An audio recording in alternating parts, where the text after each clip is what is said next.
from the area? All right, good morning. Good afternoon, everyone. Thank you so much for joining us here today. I am joined here on stage by an esteemed group of colleagues. We are all very passionate about this topic and hope that you are able to learn a little bit about what it's like to collaborate with your fellow colleagues, your APPs, in your practice. So one thing that I just want to say, kind of setting the stage, is that our goal today is really to talk about how we build relationships and collaboration. There's many, many topics that we can talk about when talking about how APPs work in academic EDs, but our focus today is really how we build those relationships, build trust, and just really get to be in a positive environment for everybody, for learners, faculty, APPs alike. So I am Dr. Maegan Reynolds. I work at The Ohio State University and Nationwide Children's Hospital. I'm really involved with our quality improvement as well as supervise our group of oncology pod APPs. So work with a special niche group of APP providers. I'm going to turn it over to Stephanie to introduce everybody else. Okay, so hi everybody, thank you for coming. So I'm going to introduce everybody a little out of order. So second here in line, we have Dr. Jamie Aranda. She's an assistant professor and a system director of advanced practice providers and the medical director at Freighter Hospital Emergency Department and the medical director of PA studies at the Medical College of Wisconsin in Milwaukee. And she served as a flight physician for Flight for Life Air Medical Transport. Dr. Aranda has interest in improving department flow, clinical pathway development, and resident and APP education. And first here we have Dr. Sharon Chekijan. She's an associate professor at the Yale School of Medicine in the Emergency Department in the section of Global Health and International Emergency Medicine and section of Administration. And she completed a medical education fellowship at Yale and has been the inaugural medical director of patient experience since 2011. Dr. Chekijan is her department's APP medical director, and with her commitment to education, she founded Yale's APP postgraduate training program, which admitted its first class in 2015. She continues as the program and medical director for this APP program. And then in the middle, we have Ms. Julie Combs. She's an advanced practice registered nurse practicing in the emergency department and also the advanced immediate care of the Ohio State University Wexner Medical Center. Ms. Combs completed her DNP at OSU in 2016, along with obtaining a secondary certification as an emergency nurse practitioner. Ms. Combs' special interests include collaboration and communication, quality improvement initiatives, antibiotic stewardship, and detection and management of sexually transmitted infections in the ED. And she also precepts APRN students and teaches graduate level courses. And next we have Dr. Elizabeth Temin, who's the medical director for APPs at Mass General MGH. She completed an EMS fellowship at Boston Medical Center and obtained her master's in public health from the Boston University School of Public Health. And since 2006, Dr. Temin has been at MGH working with all types of trainees and publishing research on the role of APPs. She's the medical director for over 80 APPs, the chief of the Division of APP Affairs, as well as the assistant director of quality and safety in the MGH Emergency Department. And at the end there we have Mr. Fred Wu. He's a physician's assistant, and he has been an emergency medicine PA for 20 years. He's the program director for the emergency medicine PA residency at the University of California, San Francisco, Fresno, and the lead APP in the Department of Emergency Medicine. In addition to his clinical duties, Mr. Wu is also an educator and researcher with professional interests in the PA/NP workforce, medical education, EMS, wilderness medicine, and ED operations. He is also a past president of the Society of Emergency Medicine PAs and served as the ASAP PA NP Utilization Task Force. And recently, he is the recipient of the SEMPA Diplomat Award.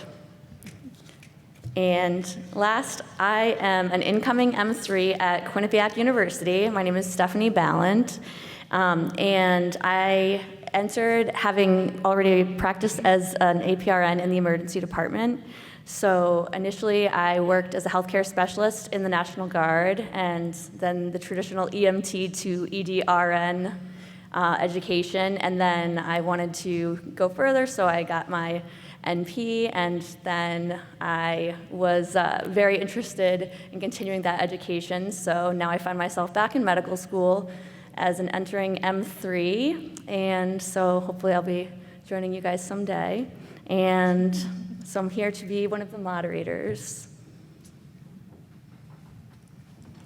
Just going through quickly, none of our team have any disclosures that we want to disclose. Our objectives today, so we're going to describe how to supervise and collaborate with APPs in an academic ED, describe variations in education, practice, continuing education, and certification, as well as being able to share tips and tricks on promoting a positive and inclusive environment, as well as some foundation for the role of an APP medical director, including ideas of supervision, management, and evaluation. We're going to get started with some scripted questions, and then we're going to open it up to the audience for the second half. So think of anything that you want to start with, but we're just going to lay a little bit of a foundation for some of our objectives with some initial questions. Okay, so sorry. For the first question is for Fred and Julie. So to begin, while there is wide variation in the educational programs for APPs, could you please each talk briefly about the general education requirements for NPs and PAs respectively, and then the opportunity and requirements for advanced EM certification, please? So your nurse practitioner is going to be a registered nurse who then furthered their education by obtaining a master's or a doctoral degree.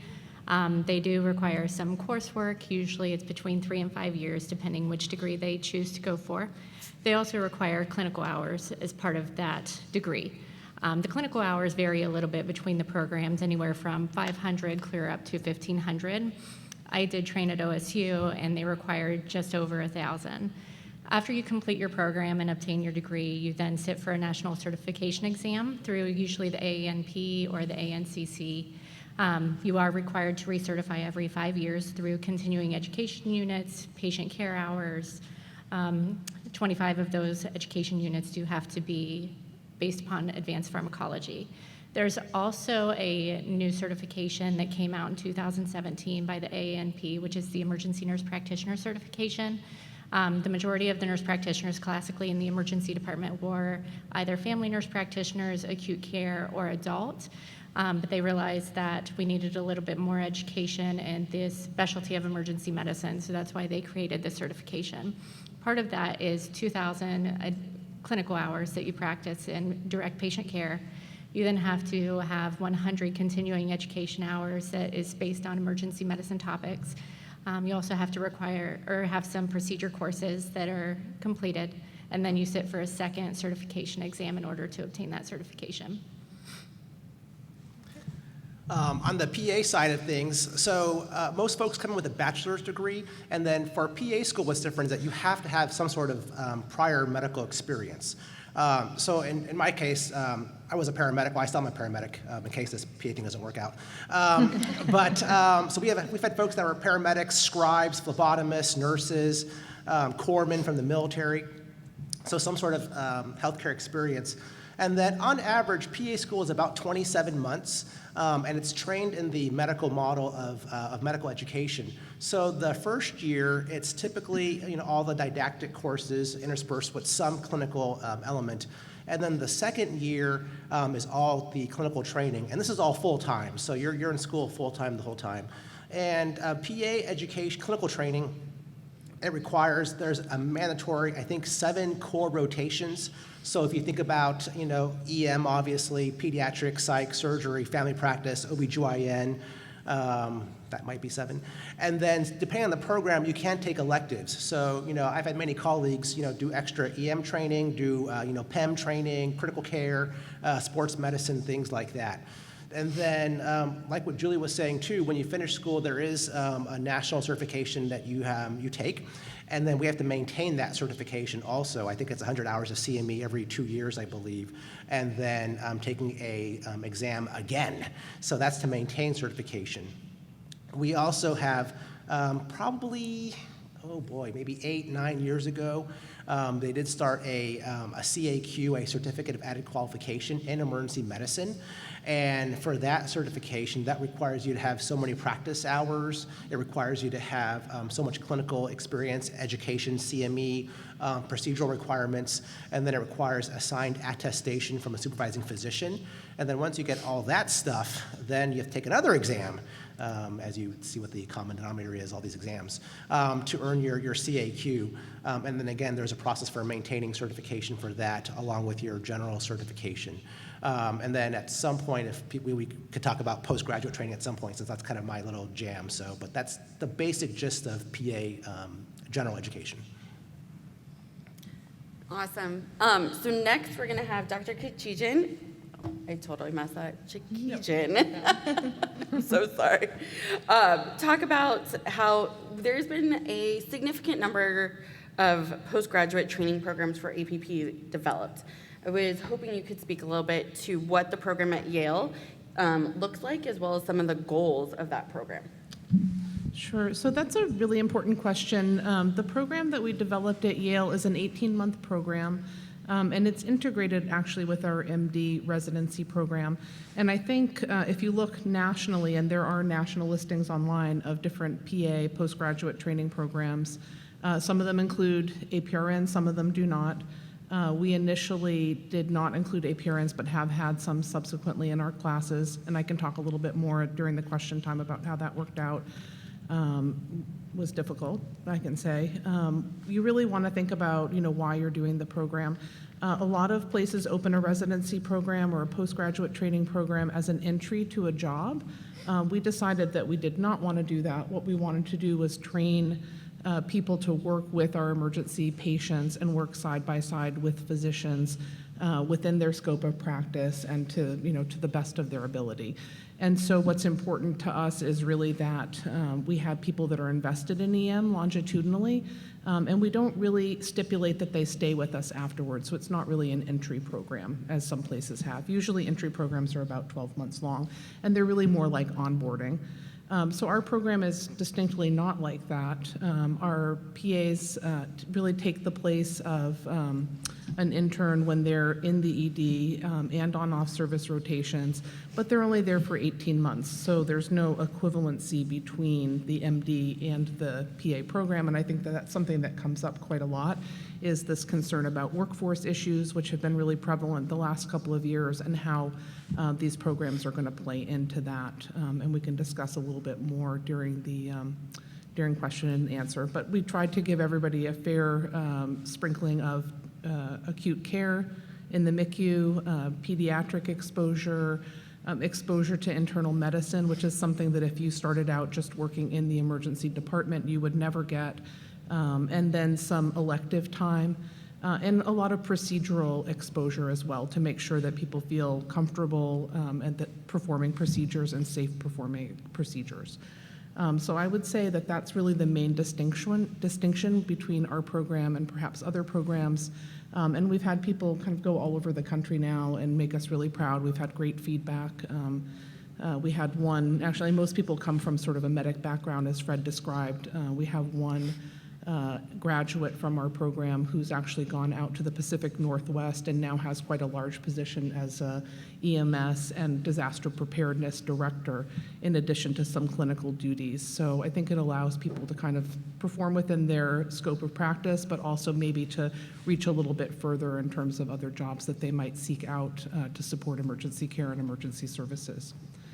And now we're now in our 8th year right now, and we've been really, really happy to be able to retain some people, but as I said, it was not our number one priority. Can I add to that real quick? So Yes, the thing you added at the very end was great about retaining people. So for us, I know everyone thinks of California, they think that, we want to go to Fresno, California.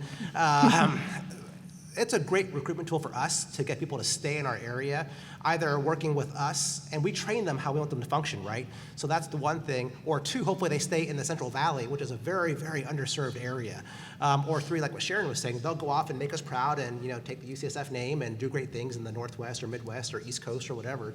But we try and use ours actually as recruitment, and we've probably kept, at some point or another, I think roughly 50% or maybe just a little bit less than that of our folks for a year, 2 years, 3 years. And it's great because it's essentially an 18-month interview, right? So when we hire staff people, most people can hold pathology in for 30 minutes or so or an hour or so, but like 18 months, it's kind of a long time to hold all that in. So we get a good sense of what people are like. So this question is for Dr. Aranda. So as medical director of the APPs, what are some of the qualities or skills that you look for when hiring APPs? And how do you build these skills through any ongoing training or educational programs? And then do you have any mechanism by which you make sure these skills are maintained? Sure. So first I'll kind of answer the first part of the question as far as which type of qualities that we look in our applicants. So just to kind of summarize, we're looking for applicants who are nice, smart, fast, who are flexible and good at working in teams. I'll kind of expand on each of those. As far as, being a nice person and everything, it really speaks to that individual's interpersonal skills and how well they're going to be able to connect with their patients when, having to establish rapport in a very short period of time, similar to, our physicians as well. As far as, intelligence and whatnot, it's more the commitment and willingness to learn the entire, scope of emergency medicine, and it takes a very long time. We don't have very many PAs and nurse practitioners at our site that have completed any sort of postgraduate training, so a lot of that is on the onus of that individual to commit to learning the core content of emergency medicine. And then as far as the being fast and efficient, that also speaks to the work ethic and being willing to pick up a lot of patients or, help out when we're very busy. And then finally, we kind of added this like flexibility piece in more recent years, just because we are now dealing with a lot of issues such as boarding or scheduling challenges that have kind of arisen due to COVID. So we're really looking for people that can work well in teams and that are committed to being, really integrated into the department and seeing themselves as a, integral team member. So sometimes we have to ask people to see patients in the hallway or in a surge space. So just being willing to kind of adapt and capable of doing that is very important. And then as far as keeping up on like skills and that sort of thing, it's more looking at the emergency medicine specific content. I don't know if there's some upcoming questions about different tools and things, but there are a lot of resources out there that are available. We've supported like an emergency medicine boot camp curriculum, so our new NPs and PAs will often sign up for that and do that as part of their preparation. But we also support, we have a CME package for our APPs that they can use. We also do ultrasound training sessions. We've trained our core APPs on soft tissue ultrasound, fetal heart tones, and we're looking to expand that to other modalities as well.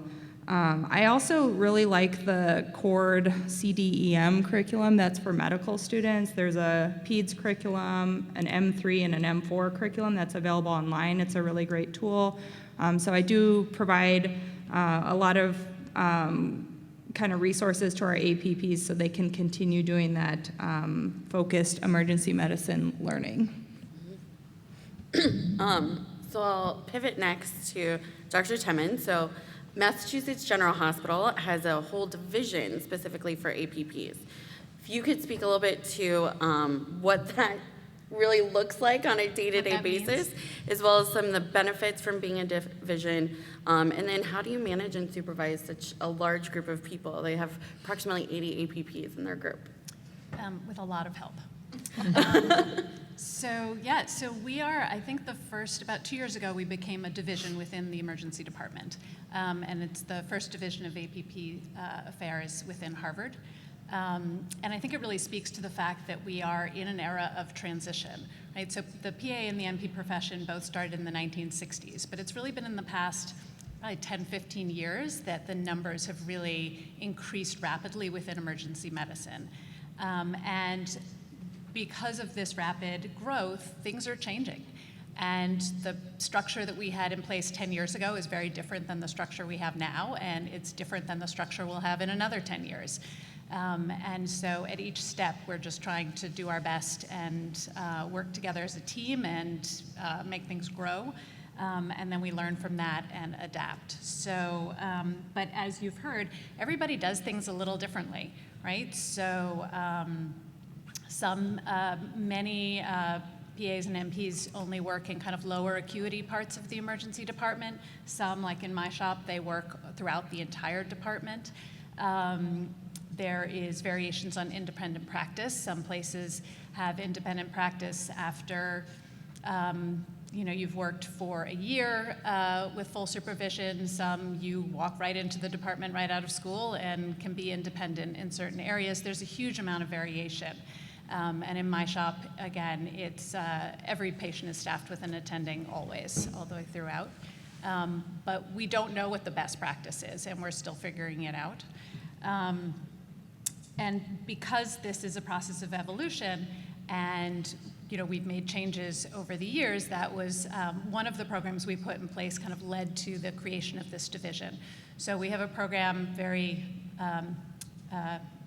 innovatively called the PA2 and NP2 program, whereby after 3 years of work in our department, you're eligible and you can have it's a promotion, an HR promotion with a raise, and you get 1 shift a month of protected time to do something non-clinical, but something that can be brought back into the department and benefit the rest of the department. So we have PAs and NPs who work with our division of ultrasound, division of wilderness, simulation, one who teaches the sexual assault exam and then meets in the city council where they go over all these cases, one who works with coders, which this year with all the coding changes was a huge, huge job.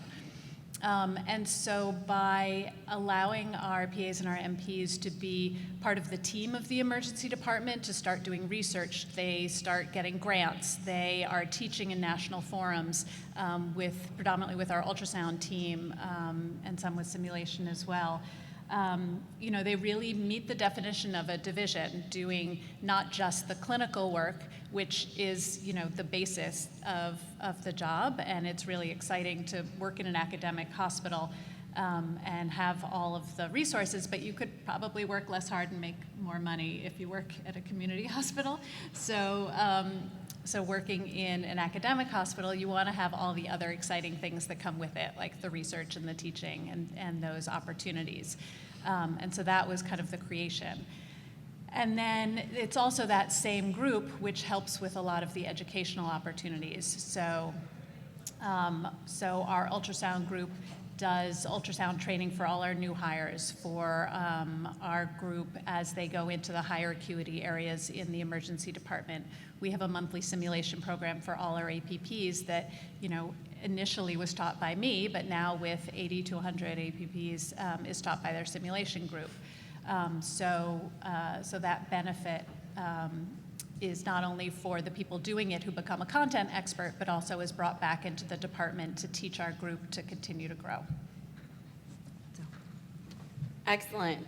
So we now have kind of set the stage a little bit about some of the ideas and where APP collaboration is going for the future. We'd love to open it up to the audience to see if anybody has questions. If not, we have a whole list of other questions prepared, but if anybody would like to start and ask a question of our panel, we have that open. Silence. I'll just add, Don't all speak at once. I'll just add to what Liz just said about getting people involved, because I think probably you're guessing about how to retain people, because obviously recruitment's half of it, and the retention's also key too, is that what I think Liz just said is that then you have people invested in the department, right? They have their clinical work, but they're also doing stuff they love, whether it's simulation, wilderness, tactical, EMS, or whatever. And I think that gives them, more of a reason to stick around, because you don't want a revolving door, right? I mean, it costs money to train people, orientate them, stuff like that. You want people in the long run for, 5, 10, 15 years. And I think if you give them other avenues of interest, that just makes them, happier, I think, and not just kind of just burnt out, just doing 15 shifts a month, but it makes them more invested in the site. Expanding on that, I agree. I think it's really important for your APPs and physicians to feel important. And when you're just kind of being that clinical workhorse and that's all you're doing, you're not included in the other aspects, especially if you're working at an academic facility, then you don't feel like you're as important part of the team. So when you get that inclusion and that collaboration and you feel like you are very valuable, and again, it increases that retention and people want to stay regardless of the pay, but because they feel important, like they're actually making a difference. Does anybody else from the audience have any questions?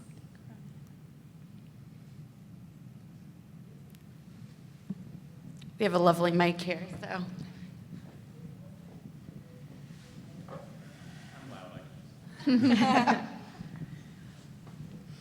Hi, Rich Bounds from the University of Vermont. I just have a question about how you balance, from a leadership standpoint, resident education and APP education in the clinical environment. I'm thinking specifically about procedures and times where APPs and residents are working in the same clinical area, and how you prioritize the needs of residents with the needs of the PAs.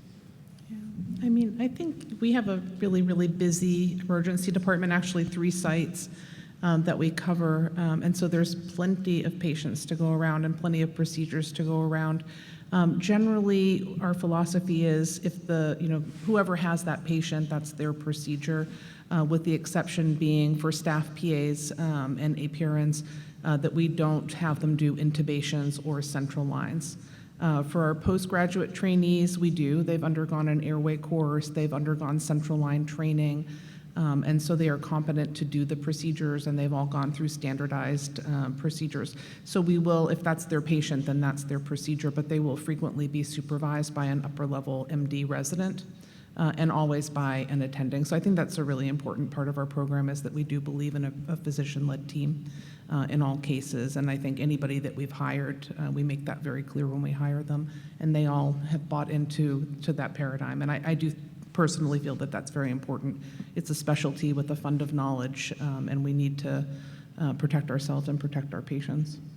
And I think, Fred, you might have some other, or maybe you have the same system. Yeah, we're pretty similar also, and it's very much, it's your patient, your procedure, and I think it kind of encourages you to see more patients, to be honest, because I tell people, the more people you see, the more experience you'll get, and the more things you'll find and get to do.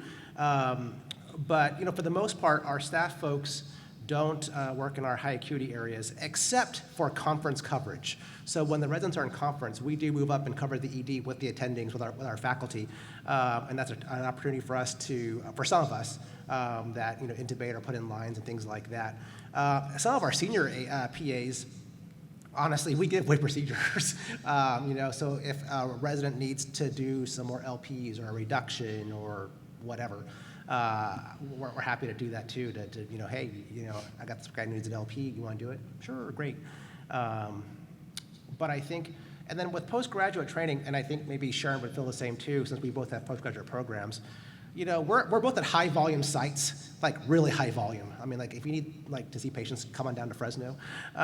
So there's plenty of patients to see for all of us. And I tell people, the first thing I say is, if you're thinking about postgraduate training program, if your volume barely supports a physician residency, don't do it, because that just will lead to conflict, right?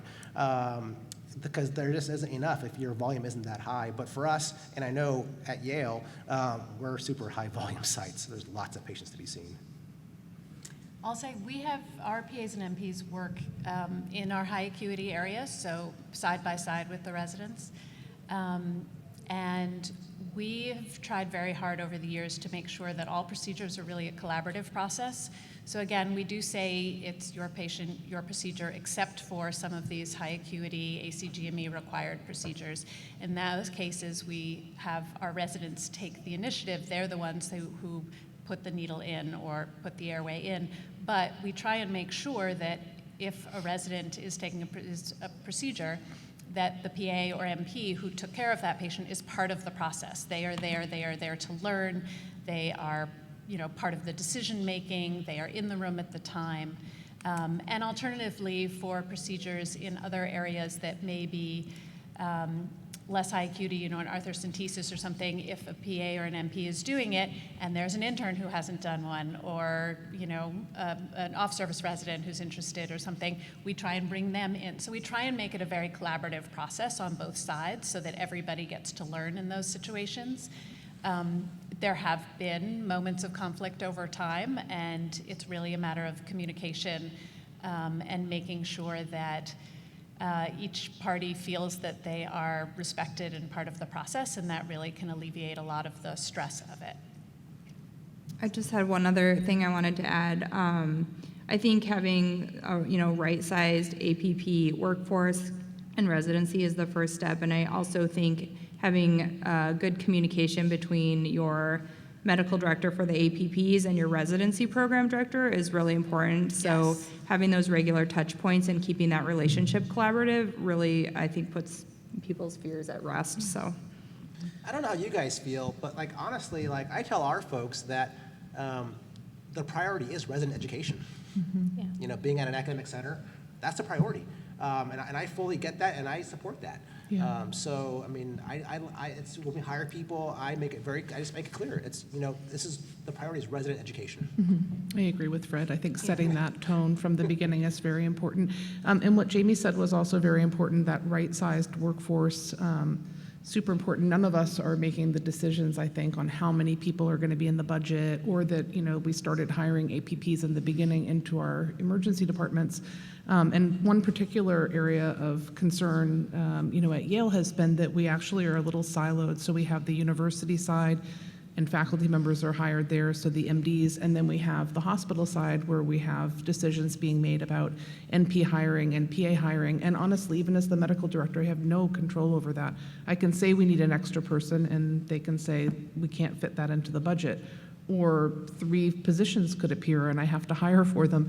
So I think, we've actually discussed this within our faculty group. Do we want to take on having PAs and APRNs be on the university side instead? Do we want that liability? Do we want that malpractice? Do we want to be responsible for training and onboarding to that degree? And we're considering it, because I think we would have a little bit more control over the numbers of people we're hiring, and the quality of the training as well. our APPs are hired within our academic department.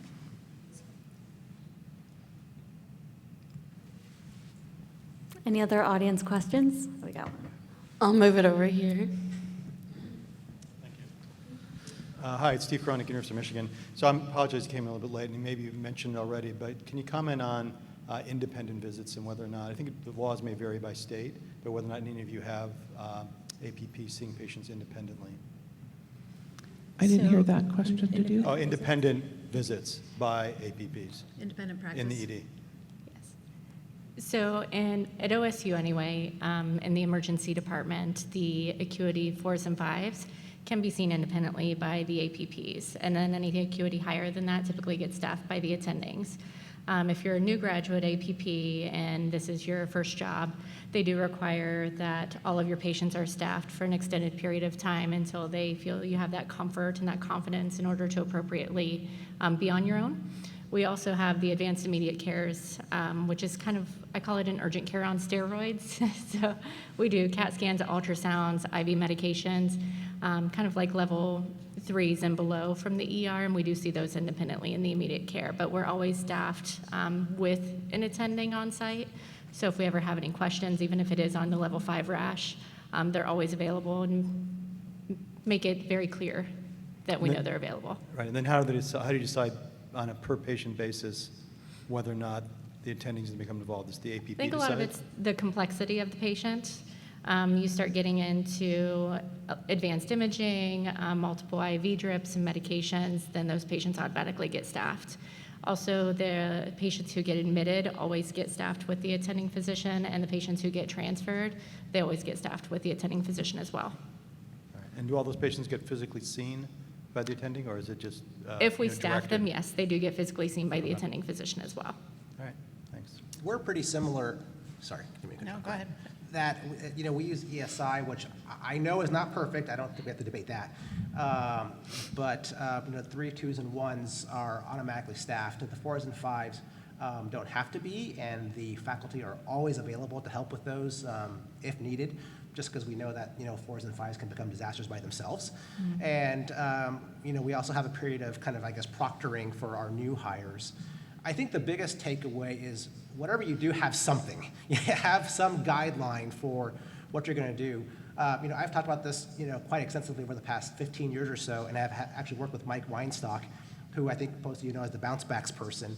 And his biggest concern or point reviewing many cases that EDs have to have guidelines for what you're seeing kind of independently versus seeing with physician faculty, and you have to have something. So it's very common. Some places have like extremes of age, for example, abnormal vital signs, intractable pain, anyone you're going to admit, anyone you're going to call a consultant on, if you're going to do advanced imaging, unscheduled return visits.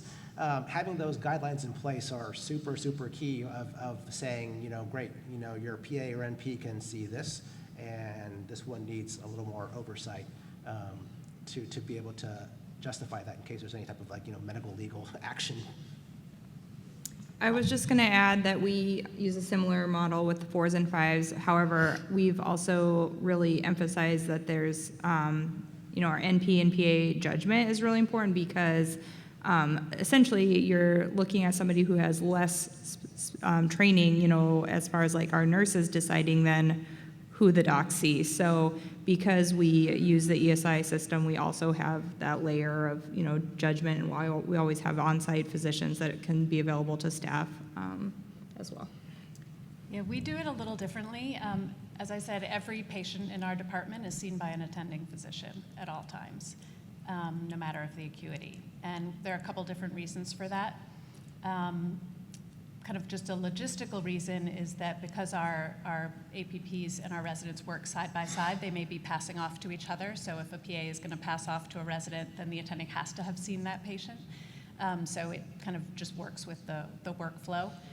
I think the kind of philosophical question is that, as you heard, NPs have about 2,000 hours or 1,500 hours of clinical education. PAs have about 2,000. A physician, by the time they finish a 3-year residency, have close to 18,000 hours. So if you're saying that a physician can't actually see a patient, even a level 5 patient independently, until they have 18,000 hours of training, but an NP or a PA can see it earlier, you just have to come to terms with that. You have to acknowledge that and come to terms with that. And if you have a process in place that works and that you trust, that's great. And if you don't, you don't. So I think that's something that each hospital has to deal with on their own. And then there's also the financial implications. So there are studies that are conflicting. There are some studies that say that it's more financially efficacious to have a PA or an NP who are cheaper, make less money. Staff, but they only can charge at 85%. So there are other studies. There was one in 2020 looking at emergency medicine. There was one earlier than that looking at internal medicine that said that, in fact, it wasn't cheaper. It was actually more expensive to have NPs, both studies I think were done with NPs, work independently versus working with attendings.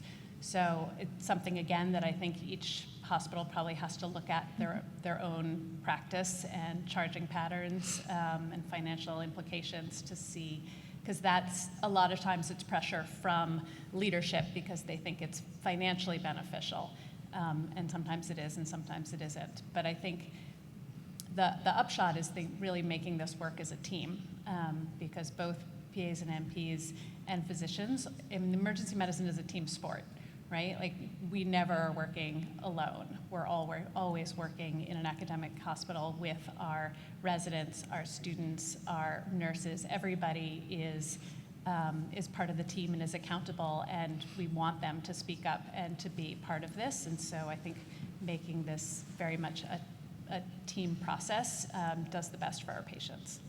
So. Any other audience questions?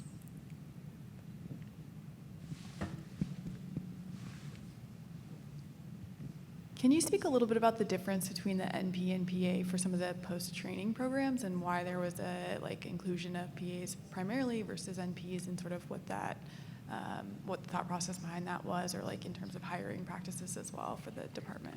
Yeah, I couldn't hear the question very well. Would you mind, Maegan, just repeating that?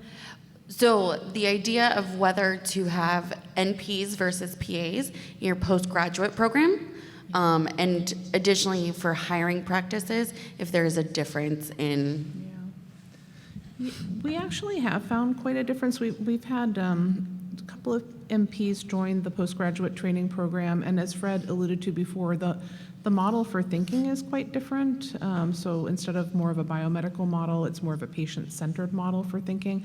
And so I think in the end, they would probably be okay if the training were longer, but within that 18-month period, it's been very challenging to get everybody to the same point, and particularly in the area of differential diagnosis, a plan, and procedures, really lacking in procedures. We have had several very successful MPs within our staff, some of whom have stayed for a long time, and they tend to be people that have come from emergency nursing, so they have that same sort of model of a complaint-based approach to the patient, and they algorithmically understand what to do. And do it very well. So we have had success with people who have had an emergency background. Similarly, if they've been EMTs before, as Stephanie alluded to, she had ENT training. That's very helpful. So I tend to look for those things in people, and we'd be willing to try again, I think, if we had the right candidate, but we're a little bit wary. And I've actually had a little bit of time to talk to Stephanie, and I don't know if she has any insight into this, because she started out as a emergency nurse and NP and decided to make a switch. So I will turn the floor over to her. Okay. Yeah, so, and I don't speak for all NPs. This is just my individual experience. But I found, so I actually started in the ED and I did a bunch of years of ER nursing, but then I started in the ED during COVID. I did not have a very long onboarding process. It was about one day. And I noticed that, so I've always loved learning, even I've always just loved reading, learning. So I was, listening to MRAV, looking at all the ultrasound courses on SAEM's website. I was getting all these little pieces to try to piecemeal my own little onboarding together. And I was literally just working on that stuff just all the time. And I was thinking, why don't I just go to medical school? If I'm taking all these pieces, why don't I just go to medical school and learn from the bottom up? Make sure I'm not missing anything, have it organized for me. So that's kind of what motivated me to go back, is because I was trying to grasp at all these little pieces. And during the application for med school process, because it's long, I was working there. It's kind of hard to say no when they offer you to pay so much. But so I was working there. I run every case by my attending. Again, I was a newer NP. I did some primary care, but I was newer, and so I run every case by the attending, to their chagrin. And I was just noticing that there were, like you said, I never ventured to do an LP. And I let them do all those procedures, the central lines, and there was just so much that I just wanted to fill in. And so I'm actually, besides the genetics portion of year one, I'm really happy to be back in medical school, and having this perspective, I can really put everything where it needs to be in an emergency context. I can actually just use Rosen's to kind of go through and make everything line up. Did I cover everything? I think so, yeah. So, I mean, you felt that there was a difference between the two systems of education, and I guess that's hard to pinpoint because none of us have done nursing before. Yeah, there was a nice skeleton that I just needed to fill in little pieces here and there, but there wasn't like a nice streamlined way of doing it. There was really all these different pieces from all over, so that's why I decided to. Yeah, there's also another kind of practical aspect too, is if you work in an adult ED, or if you have a general emergency department that can see pediatric patients, et cetera. So some of the NP training is adult and geriatric only. So we have run into that challenge, whereas the PA training incorporates, all of those kind of aspects. So a lot of places will have specific requirements of either which type of NP they can hire, or we have had some adult nurse practitioners in our department, and they can just primarily see the adult patients. And so because we have two of our emergency departments do have pediatric patients, but it's a smaller portion, we're able to hire NPs with adult-only training. But that's another practical aspect, is that, some departments will have to kind of think about when they're hiring people. I'd like to further emphasize kind of the nursing specialization before the nurse became an NP. I agree. I really think that's important in regards to how your NP is going to function and their success rate. I was an emergency nurse before I was a nurse practitioner, and my adjustment to the NP role in the emergency department was much smoother than others who were not an emergency department nurse or were in the grad entry program. And mine was a little bit quicker as well. So I think that really focusing on what background your individual has is also important in regards to their success rate. And, I think the bottom line is hiring who you think is going to be the best qualified person, regardless of the title. Traditionally, EM has been dominated by PAs. I mean, that's just a fact. I mean, that's in the literature. But, something that we've seen too is just, and not to harp on this, but I think you have probably heard this or seen this, but we've for the postgraduate program, we just take PAs because we know the training is pretty standardized. We know what we're going to get. Whereas some of the NP training, particularly like the online training, it's just not very standardized at all, and the quality that we're getting is just not there. And then there's different tracks for NPs also, right? So I think, as some of my colleagues have alluded to, I mean, there's family nurse practitioners, there's pediatric, there's psych, critical care, right? And we've had folks that want to apply who were like pediatric nurse practitioners, and we can't spend who knows how long to teach you adult medicine. That's a whole other discussion. So it just varies. I mean, we've had nurse practitioners even apply who didn't even do an EM rotation. So I think that's also pretty tricky. But I mean, the education aspect, I know, is a hot topic. I mean, I've gone enough meetings all the time that comes up every time in meetings and in task forces and stuff like that, is the education aspect. We are starting to run short on time, so I'm going to just put one more question to our panel, which is for going out and the attendings, especially maybe new grads or just recently graduated from residency who maybe didn't have a lot of experience working with APPs during their training programs, what are some of the best kind of tips and tricks that you have just for that day-to-day collaboration, interaction, and having a good, positive, engaging relationship with the APPs in your department? So maybe I can start with Dr. Chekijan. Yeah, I mean, I think I feel very responsible. I have 64 people that I work with in the group, and I feel like if we're going to hire folks, we have really an obligation to invest in their professional development. So I think that's the most important thing for me, is that everybody feels, as Fred said, they're investing in our group and we're investing in them, and we're also investing in our patients and making sure that our patients get the best care possible. And I think at the end of the day, that's my number one priority, is making sure that the patients are cared for well by happy people. I would agree with that statement. I also wanted to echo what Liz said earlier about emergency medicine being a team sport. So I think just recognizing that we're all on the same team and want the best for our patients, and you want to invest in people because you're going to be working alongside each other and taking care of the patients. You want to make sure that everybody has the right skill set and knowledge to do their best work. I agree with that as well. I think being respectful and inclusive, and also remembering that we are part of the same team, and we can learn from each other, and that, like she said earlier, that the ER is essentially a team sport. There's no I in it whatsoever.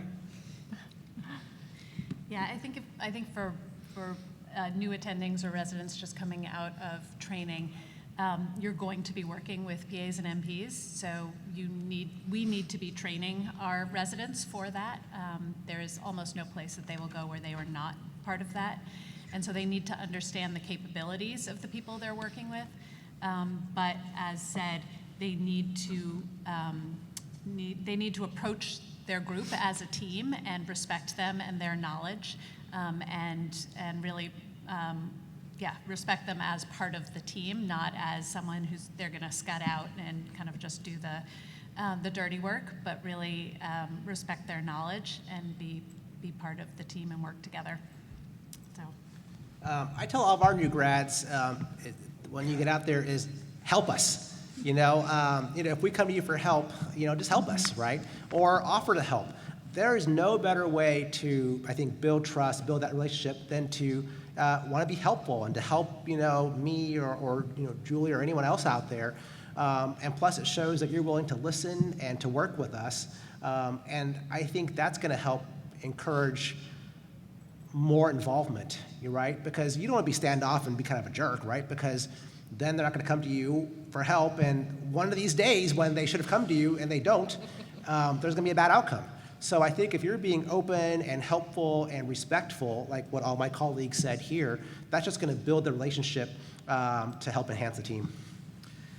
Just before we end too, Fred, do you want to, I know people that maybe are thinking about hiring or thinking about their onboarding process, Fred has a wealth of knowledge because he's the chair of the education committee at SEMPA, which is the ASAP counterpart for PAs. Can you just talk about the things that are available for people? Like Just the onboarding briefly. education? Mm-hmm. Yeah, so how many of you guys are using PAs and NPs in your ED? Okay. How many of you guys have like education set up to do stuff for them? So a couple hands here. So there's various products out there. So I mean, you could do something internal. Some folks do internal stuff here. There's products out there like the EM boot camp with Rick Bucata's program. Hippo has programs. MRAP has orientation stuff. Urgent care fundamentals. There's a program through ASAP and SEMPA called EM Academy that was set up a few years ago that actually has like 71 or 72 30-minute lectures on some of the core content of EM. I think someone also brought up using, who brought that up? Someone using something. Oh, the clerkship director, CDEM medical student modules. Those are fantastic. There's EM fundamentals. I've told folks that you could take like a board review course. That might be a little more intense than what they're wanting to get into, but that's also options.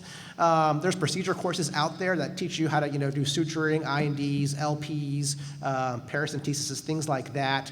An ultrasound course is great to take. So, I mean, I tell folks that really the best thing for new hires is probably to take some sort of overall educational course, whatever you want to take a procedure course, and then take an ultrasound course. I think that'll probably give you a pretty good fundamental base of knowledge. So I don't know what you guys think. I think that's great, and everybody will end up less frustrated on shift because I think people will come in with a fund of knowledge and feel supported and sort of understand the scope of EM at least. Yes.